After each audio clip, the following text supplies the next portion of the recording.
Et bienvenue à vous, Nina Masson. Bonjour Sonia, bonjour à tous. Alors on commence par le documentaire Harry et Meghan consacré au couple maudit de la couronne britannique. Oui, pour l'instant, Sonia, c'est son existence même qui fait polémique, bien plus que son contenu. On en parlera dans un instant. Au lendemain de sa diffusion, donc c'était le 8 décembre dernier, la presse britannique s'est montrée absolument impitoyable envers cette série dévoilée au public, vous l'avez dit, 3 mois, jour pour jour, après la mort d'Elisabeth II. Pas très bon timing. Donc, le très conservateur Daily Express est allé jusqu'à titrer Harry, détestes-tu ta famille à ce point? Les mots sont forts quand même.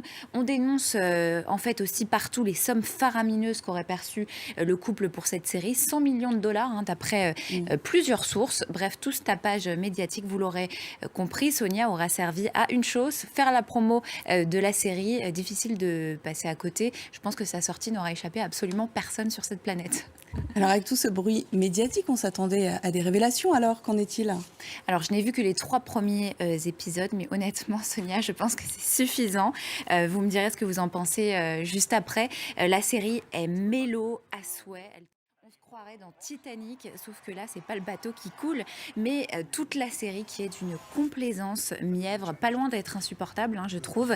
Harry et Meghan jouent en fait le rôle qu'ils se sont assignés à eux-mêmes, à savoir celui d'éternels incompris. Au milieu de tout ça, on n'apprend franchement rien, enfin je trouve. C'est l'antithèse même du documentaire, en fait, pour moi, cette série. Bref, ceux qui se fichent des déboires de la monarchie britannique, à mon avis, ne regarderont pas. Et ceux qui s'attendent à des révélations un peu fracassantes, eh bien, ils ne les auront pas. En tout cas, pas dans les 3 premiers épisodes. Bon, c'est pas votre tasse de thé. Pas ma tasse de thé du tout. Bon, il y a cet aspect qui est intéressant, mais pour moi, l'ensemble reste très marketing, il faut le dire. Alors à ceux qui sont abonnés à la plateforme Netflix, vous conseillez plutôt Wednesday. Dans la famille Adams, demandez la fille mercredi, l'aînée de la famille, incarnation parfaite du nihilisme adolescent. Et qui de mieux pour la brosser que Tim Burton, l'expert du gothisme, le cinéaste américain qui réalise les 4 premiers épisodes. Alors la mission de cette vision moderne de ce classique de la pop culture, eh bien, c'est de faire de Mercredi Adams une héroïne d'aujourd'hui, inclusive et bien ancrée dans son époque. On regarde un extrait, on en reparle juste après. Oui, et elle devrait bientôt pourrait bientôt devenir la 3e de la plateforme à passer le cap du milliard d'heures visionnées en 28 jours. C'est énorme. Alors, elle s'est déjà emparée d'un record. C'est celui du record de vues avec plus de 341 millions d'heures visionnées pour sa première semaine.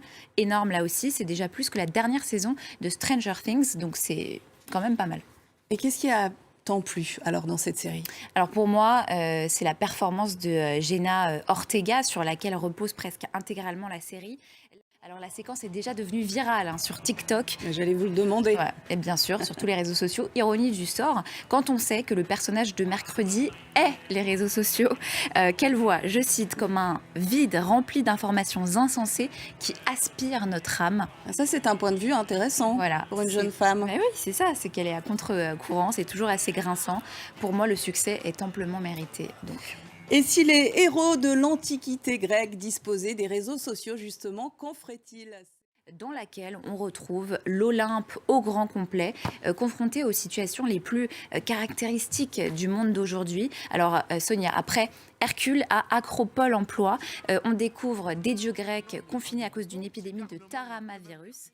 Bref, 30 nouveaux épisodes désopilants et intelligents qui agissent donc comme le miroir de notre époque. On a eu la chance avec Marie Schuster de rencontrer Jules. Regardez.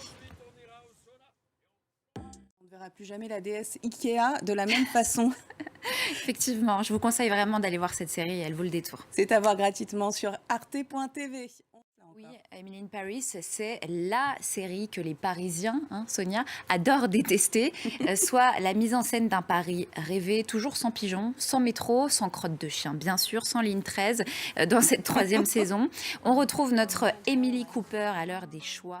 Retrouvera-t-elle son bel Alfie qui s'est échappé à Londres? Bref, autant Mon Dieu, de questions. dilemmes. Que de dilemmes, vraiment. Et autant de questions qui trouveront leur réponse au fil de ces 10 nouveaux épisodes qu'il nous tarde à nous aussi de découvrir sur Netflix. Merci infiniment, Nina Masson.